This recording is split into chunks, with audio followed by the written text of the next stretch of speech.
Hello friends, welcome to your channel Make Physics Easier by Mayur Agarwal. Today your teacher, your friend मयूर मैं आज आपके साथ हूँ एक नई वीडियो सीरीज के साथ जिसमें मैं आपको एक्सप्लेन करने जा रहा हूँ मैथमेटिक्स का बहुत ही important topic mensuration and I have decided to start the mensuration with 3D figures.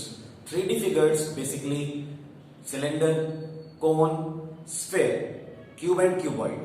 These are the 4 3D figures amongst which I am going to start cylinder today. Cylinder से start करने से पहले मैं आपको बता दूं मेंसुरेशन एक ऐसा टॉपिक है जो कि क्लास 7 से ही बच्चों के लिए स्टार्ट हो जाता है. 7th, 8th, 9th, 10th हमेशा वो पढ़ते रहते हैं and as well as competitive exams में भी मेंसुरेशन के कई क्वेश्चंस आते हैं. So this chapter is going to be very important for all the students aged 12 to 18. So let's start today's video. In today's video, I have target cylinder. So first of all, there are two types of cylinder.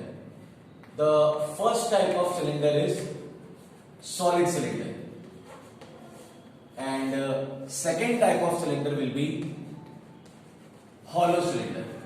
First of all, I am going to explain you with an example what is a solid and what is hollow. All of you have seen pencils. That wooden pencils in which the wooden covering is there and in middle graphite lead is there. So if you are considering complete pencil, then it is acting as solid cylinder. But if you imagine that you have removed the lead, the black lead you have removed, then the shape then the shape remains, that is called as hollow cylinder. Or an example of pipe. Pipe has some thickness, so that is an example of hollow cylinder. So this is the best example. Pencil is the best example for solid cylinder and hollow cylinder both. So there are different formulae for both. If we are going to talk about solid cylinder, the first formula is for volume. Solid cylinder का volume formula होगा pi r square h, where r is the radius of the base of the circle, because a circle has two circular bases. So if they have circular bases, then they must have radius also. So r is the radius and h is the height. Height, you can say the distance between two circular faces. Suppose the cylinder is this much long, so this circular face and the upper circular face, उनके बीच की जो distance होगी, that will be called as height. And if we are going to talk about the volume of hollow cylinder, then there is a slightly change. Pi r square minus r square into h, where capital R is the external radius and small r is the internal radius, because I have told you that there is a thickness. So thickness separates both radii. अगर हम centre से लेके अंदर वाली surface तक की distance को देखेंगे, that is called as internal radius. और अगर हम सेंटर से बाहर वाली सरफेस तक की डिस्टेंस को देखेंगे, that will be called as capital R. So ये था वॉल्यूम. सेकेंडली CSA का फुल फॉर्म होता है कर्व्ड सरफेस एरिया. इसको हम लोग लेटरल सरफेस एरिया भी कहते हैं. The formula for curved surface area is 2 pi r h. Here CSA. In this hollow cylinder category, there are two surface areas, curved surface areas. The first one is internal. So if we are going to talk about internal, then the formula is 2 pi small r h. And if we are going to talk about external curved surface area, then the formula is 2 pi capital R h. So these are the two formulae for CSA of hollow cylinder. The third formula is for TSA. TSA means total surface area.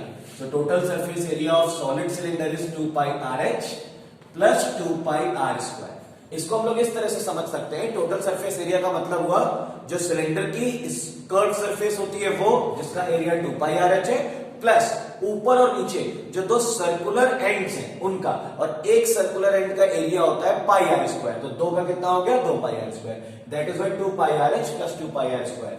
कई लोग इसमें से 2 pi r को common लेके h plus r फॉर्मूले को इस तरह से भी लिख सकते हैं.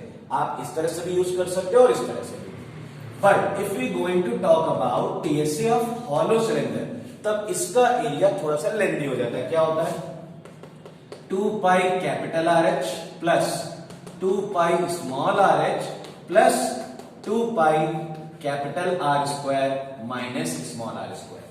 अगर आपको इस फॉर्मूले को समझना है तो आप इमेजिन करिए, आपको एक हॉलो सिलेंडर मतलब पेंसिल वाला जो मैंने एग्जांपल लिया आपने वो लिया, मैंने कहा इसे पेंट करिए हर तरफ से, तो आप कहां कहां पेंट करोगे? सबसे पहले उसके एक्सटर्नल सरफेस एरिया पर पेंट करोगे जो कि आ गया 2 पाई कैपिटल आर एच, फिर उसके इंटरनल सरफेस एरिया को आप कलर करोगे 2 पाई स्मॉल आर एच, और अभी भी ऊपर और नीचे दो सर्कुलर रिंग्स बची है that are not a complete circle. जैसे यहां पर हम लोगों ने कंप्लीट सर्कल का एरिया लगा के ऐड किया था, यहां पे सर्कुलर रिंग्स बची होगी ऊपर और नीचे, तो सर्कुलर रिंग का फॉर्मूला होता है पाई ब्रैकेट में capital r square minus small r square, इसीलिए हमने आगे 2 लगा दिया क्योंकि दो सर्कुलर रिंग्स थी, तो इसीलिए इन तीनों क्वांटिटीज को ऐड करके हमारे पास आएगा total surface area of hollow cylinder.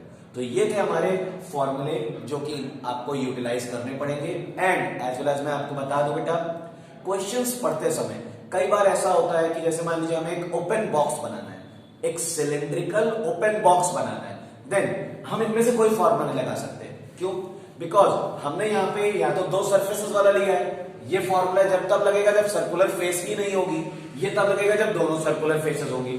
अब हम क्वेश्चन में कह रहे हैं कि सिर्फ एक सर्कुलर फेस है, तो ऑब्वियसली आपको उसका फॉर्मूला खुद बनाना पड़ेगा। कैसे बनाओगे आप? अगर मान लीजिए आपको एक ओपन सिलेंड्रिकल कंटेनर का टोटल सरफेस एरिया निकालना है, then you will apply 2 pi RH, the curved surface area of that container, and only pi r square, because एक साइड से वो ओपन है तो एक साइड तो क्लोज्ड है, that is why you have to use pi r square in the place of 2 pi r square। तो different questions में हम लोग थोड़ा सा डिफरेंस लाते हैं, लेकिन इसका मतलब ये नहीं कि इन फॉर्मूले का कोई यूज नहीं है। दीज फॉर्मूले आर द बेसिक, शुरुआत इन्हीं से करोगे आप, फिर जैसी कंडीशन होगी क्वेश्चन में वैसे हम आगे बढ़ेंगे। तो ठीक है, क्वेश्चंस की क्राइटेरिया के हिसाब से, लेवल के हिसाब से मैं आपको एक्सप्लेनेशन स्टार्ट करता हूं। बहुत ध्यान से आज की वीडियो को पूरा लास्ट तक देखिएगा, क्योंकि आज की वीडियो से आपकी काफी सारी प्रॉब्लम्स सॉर्ट आउट होने वाली हैं। सबसे ज्यादा प्रॉब्लम मैंने जो स्टूडेंट्स में देखी है वो है वर्ड प्रॉब्लम से उनका थोड़ा सा डर, बिकॉज वर्ड प्रॉब्लम्स में हमें क्वेश्चन को समझना भी हमारी रिस्पॉन्सिबिलिटी होती है, इसलिए बहुत सारे स्टूडेंट्स को मैंने मेंस्ट्रुएशन चैप्टर से कतराते हुए देखा है। लेकिन मैं आपको बता दूं, मेंस्ट्रुएशन एक ऐसा चैप्टर है जो इन्हीं फॉर्मूले के आसपास रहता है, तो आपको यहाँ पे कोई बहुत ज्यादा तरीके नहीं करने। हाँ, एक परेशानी जो मैं आपको बता दूं वो है क्वेश्चन को प्रॉपरली रीड करना और उससे क्वांटिटीज को निकालना। So the first question which I have decided is a direct question. ये एक डायरेक्ट क्वेश्चन है। diameter of a cylinder is 7 centimeter and height is 16 centimeter.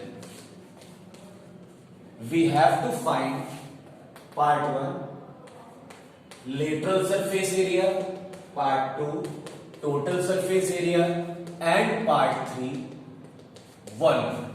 These three quantities we have to find. Very easy, because in the question diameter is given 7, so radius is always half of the diameter, so 7 by 2. And believe me that some students convert this into decimals.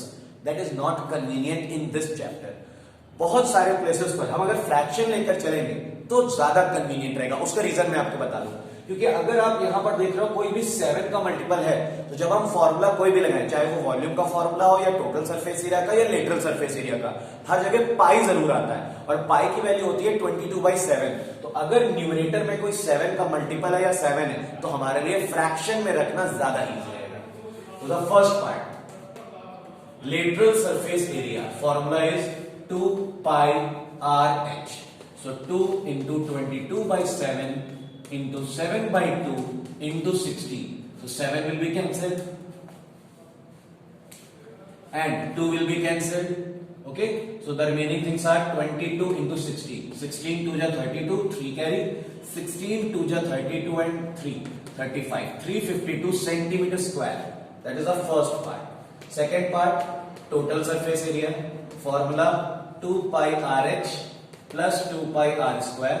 2 pi RH value you know, 352, plus 2 into 22/7 into 7 by 2 into 7 by 2. कई students यहाँ पे square करना भूल जाते हैं, बहुत ध्यान रखिएगा इस स्टेप का। कैंसिल, 2 से cancel 11, So 352 plus 11 7 is 77. Now add them, 7 to 9, 35 and 7, 429 centimeter square. And the third part we have to find volume. Formula is pi r square h. So 22 by 7 into 7 by 2 into 7 by 2 into 16. So 2 will be cancelled here, 11. 2 will be cancelled from here, 8, and 7 will be cancelled. So the remaining are 11 into 7 into 8. 11 7 is 77 into 8.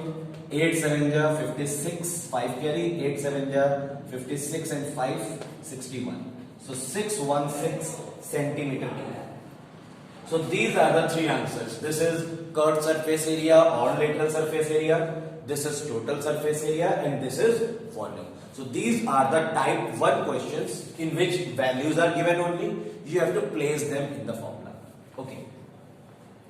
Now level 2 questions. अब आपको थोड़ी सी मुश्किलें बढ़ेंगी क्योंकि आपको direct values शायद ना दी हो, या फिर आपको ऑब्जेक्ट आपको क्वेश्चंस पढ़ के आपको आइडेंटिफाई करना पड़ेगा कि आप कौन सा फॉर्मूला अप्लाई करोगे और किस तरह। बिकॉज जैसा कि हम लोग देख रहे हैं, जनरेशन जैसे जैसे आगे बढ़ रही है, कॉम्पिटिटिव एग्जाम्स हो या बोर्ड एग्जाम्स हो, सभी का लेवल टफ होता जा रहा है। टफ इन द सेंस कि अब हम लोग एप्लीकेशन बेस्ड क्वेश्चंस की ओर ज्यादा जाने लगे हैं। एग्जामिनेशन पैनल्स जो होते हैं वो ज्यादातर आपकी एबिलिटीज चेक करना चाहते हैं, क्योंकि फॉर्मूला तो हर स्टूडेंट आज लगा सकता है फॉर्मूला रट के, लेकिन जब तक आपके अंदर थिंकिंग एबिलिटीज, जिसको हम लोग कॉमन लैंग्वेज में आईक्यू भी कह सकते हैं कि हाँ कितनी तेज आप दिमाग दौड़ा सकते हो, वो एबिलिटी जब तक नहीं है तब तक आप पेपर को अच्छे से टैकल नहीं कर पाओगे। देखिए किसी भी क्वेश्चन पेपर में पासिंग मार्क्स लाना बहुत इजी रहता है, लेकिन किसी भी क्वेश्चन में फुल मार्क्स लाना या अबव 95% लाना एक बहुत अच्छा टास्क है, बहुत कठिन टास्क है। अगर आपको उस टास्क को कंप्लीट करना चाहते हो तो आपको अपनी एबिलिटीज को थोड़ा और इंक्रीज करना पड़ेगा, स्ट्रेच करना पड़ेगा आपको अपने आप को। Okay, second type of question very important for competitive students. A cylindrical roller, a cylindrical roller 2.5 meter in length,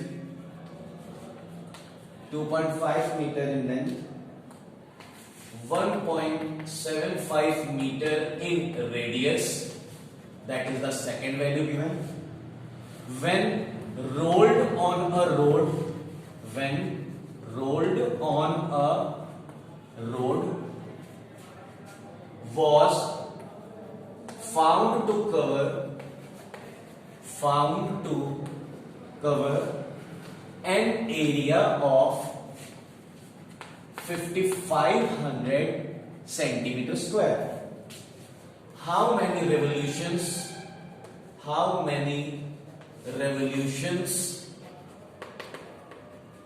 did it make? अब इस क्वेश्चन में आपको कहीं पर भी डायरेक्टली नहीं कहा गया कि हाँ आप ये फॉर्मूला लगाइए, आप इस क्वेश्चन को पूरी तरह से खुद इमेजिन करना पड़ेगा। क्या है? एक सिलिंड्रिकल रोलर है। आप लोगों ने देखा होगा बुलडोजर्स वगैरह होते हैं या रोड रोलर्स होते हैं, उसमें आगे आपने रोलर देखा होगा। तो रोड रोलर की एक अच्छी खास बात क्या है कि जब वो सड़क पर चलता है तो सिर्फ और सिर्फ वो अपनी कर्व सरफेस, अगर मान लीजिए हम इसे रोड रोलर कहें तो हमेशा रोड रोलर इस तरह से, जो इसकी कर्व सरफेस है वो इसी के रिस्पेक्ट में चलता है। कभी वो इस तरह से अपनी जो सर्कुलर एंड्स हैं उसका यूज वो कभी नहीं करता। तो इसका मतलब क्लियर है, जब रोड रोलर एक रेवोल्यूशन पूरा करेगा, when a road roller completes a revolution then the curved surface area, जो भी उसका कर्व्ड सरफेस एरिया होगा वो उसे कवर करेगा। In one revolution, the area covered by road roller is equal to its curved surface area. तो road roller की हमें लेंथ दी गई है। लेंथ का मतलब यहाँ पे आप सोचोगे सिलेंडर में लेंथ कहां से आ गई? सिलेंडर में तो दो ही क्वांटिटी सर ने बताई, रेडियस और हाइट। एक्चुअली जब रोड रोलर को इस तरह हॉरिजॉन्टल पोजीशन में रखा गया तो उसको लेंथ बोल दिया गया है, एक्चुअली वो height. So height is given 2.5 metre, radius is given 1.75 meter. So first of all CSA निकाल लेते हैं। CSA का फॉर्मूला होता है बेटा 2 pi RH, so 2 into 22 by 7 into 1.75 into 2.5. 7 से अगर इसको कैंसिल करें तो 0.72 या 14, 7 5 या 35, 2 और 0.25 का मल्टीप्लाई कराएंगे, आएगा 0.5 इंटू 22 इंटू 2.5। ये तीन हमारे पास डिजिट्स बच रही हैं। इन दोनों का मल्टीप्लाई कराएंगे 11 इंटू 2.5, इनका करा लेते हैं 11 5 जा 55, 11 2 जा 20, 25 27। So 27.5 meter square. Is it meter square or centimeter square? It is meter square because the values are given in meters. So ये एरिया आ गया कर्व सरफेस। उसका मतलब क्या कह सकते हैं हम? Area covered in 1 revolution is equal to 27.5 metre square. Curve surface area आने का मतलब ये है कि एक रेवोल्यूशन में कितना स्टार्ट होता है। So now we can use the unitary method. So number of revolutions is equal to area total कितना है दिया गया हमें क्वेश्चन में 5500. So 5500 divided by 27.5. So point remove करेंगे यहाँ पे 0 आ जाएगा। 275 से कैंसिल करना है। So 5 5 जा 25 and 5 5 जा 25. 5 से कैंसिल करेंगे तो आएगा 11,000. Again 11 के टेबल से 11 5 जा 11 से 1 एंड 000। 5 के टेबल से कैंसिल करेंगे तो आंसर आएगा 200। So the perfect answer, the last answer is 200 revolutions. अब अगर आप 200 का मल्टीप्लाई इसमें कराओगे तो आपको आंसर डेफिनेटली 5500 मीटर स्क्वायर मिल जाएगा। यहाँ मीटर स्क्वायर है बेटा, क्योंकि हमें साइड्स मीटर में दी है तो ऑब्वियसली जो एरिया होना चाहिए वो मीटर स्क्वायर में होना चाहिए। सो ये था तरीका रोड रोलर के क्वेश्चंस को करने का, रेवोल्यूशंस के। रोड रोलर और रेवोल्यूशन ये वर्ड आप जरूर याद रखिएगा। इस तरह का क्वेश्चन अगर आप समझ गए मतलब आप कॉन्सेप्ट को अपने आईक्यू का यूज करके धीरे धीरे समझ रहे हो। इस क्वेश्चन में हम रट नहीं सकते। इस क्वेश्चन में हमें ये बात समझ लेनी पड़ेगी कि एक रेवोल्यूशन कंप्लीट करने का मतलब है अपने कर्व सरफेस एरिया के इक्वल एरिया को कवर करना, और जितने रेवोल्यूशंस करेगा समझ लीजिए हम उसी का मल्टीप्लाई कराते जाएंगे। तो ये थे टाइप 2 क्वेश्चंस। आगे बढ़ते हैं नेक्स्ट टाइप ऑफ क्वेश्चंस में, type 3 questions. You don't need to be worry about any question. आपको देखिए चिंता तो करने की कोई बात ही नहीं है, बिकॉज अगर आप अपने दिमाग को एक्स्ट्रा प्रेशर देने लगोगे तो जो आपके कॉन्सेप्ट जो आपको अच्छे से आते हैं आप उनको भी यूटिलाइज नहीं कर पाओगे। Now type 3 questions. If CSA curved surface area of a cylinder is 94.2 centimeter square and height is 5 centimeter. These two values are given. We have to find the first part, radius of base, means same radius only. Second part, volume, and it is specified in the question pi 3.14. अगर हम लोग normally बात करें तो पाई की value हम free है, 22/7 भी लगा सकते हैं और 3.14 भी, लेकिन अगर क्वेश्चन में स्पेसिफाइड कर दिया गया है फिर हम यही वैल्यू लेंगे। सो CSA इज गिवन 94.2। CSA का फॉर्मूला होता है 2 pi RH। So apply all the values. 2 into 3.14 into R is not given. 5 is equal to 94.2. 5 into 10 multiply by 3.14 into R is equal to 94.2. 10 का मल्टीप्लाई कराओगे आप, decimal एक place आगे shift हो जाएगा। This will be the equation. So R will be 94.2. 31.4 point will be removed. अगर 3 का table बने so 314 multiply by 3, 3 4 जा 12, 1 carry, 3 1 जा 3 1 4 and 3 3 जा 9, 942 is coming. Cancel them. The answer is 3 centimeter. So the radius of the base is 3 centimeter. Sometimes इसी question में आगे बढ़ा देते हैं find the diameter, तो इसी का डबल कर दोगे diameter आ जाएगा। Second quantity we have to find volume. Simply volume is equal to pi r square h. So 3.14 into r square is 3 square multiply by 5. So 3.14 multiply 3 square 9, 9 5 जा 45। इन quantities का multiply कराइए और centimetre cube में अपना answer छोड़िए। तो ये था हमारा आज का वीडियो। आज के वीडियो में मैंने आपको बेसिक सिलेंडर के फॉर्मूले और कुछ बहुत ही बेसिक और कुछ रोड रोलर वाले क्वेश्चंस बताए। अब आज की वीडियो से मैं उम्मीद करता हूं आप इस तरह के जितने मैं 3 तरह के क्वेश्चंस, 3 लेवल के क्वेश्चंस आपको बताए, इस लेवल के जितने भी और क्वेश्चंस होंगे आप उन्हें सॉल्व करेंगे। अगले वीडियो में, नेक्स्ट वीडियो में मैं आपको और अच्छे क्वेश्चंस के साथ मिलता हूं। तब तक के लिए thank you for watching my channel. अगर वीडियो पसंद आया हो तो उसे लाइक जरूर करिएगा और जितना ज्यादा से ज्यादा हो सके सब्सक्राइब करिएगा।